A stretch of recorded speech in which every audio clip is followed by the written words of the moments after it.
Nearly 100 employers who engaged in unfair hiring practices against local candidates have had their work pass privileges suspended this year. Manpower Minister Josephine Teo says regular action is taken against firms for such infringements.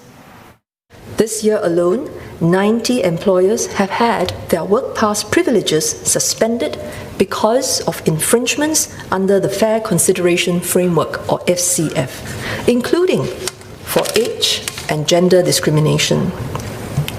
This means that the company cannot renew existing work passes or have new applications approved, some for as long as 2 years. These penalties are serious, and the employers know it. To stay in business, it will be necessary for them to boost local employment.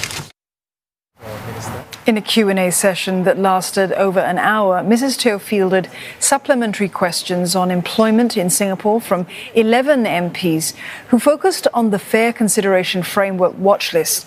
It's a list of companies which have a higher share of foreign PMETs than average, though Mrs Teo clarified that they did not flout any rules. The firms are identified through proactive surveillance conducted by the ministry.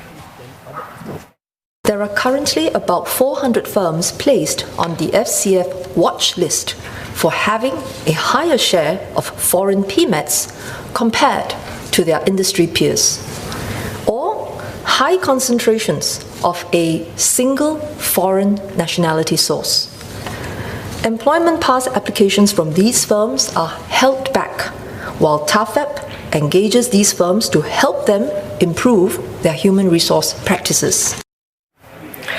Well, Mrs Teo says that since March this year, TAFEP has engaged 850 employers who notified the Ministry of cost-saving measures.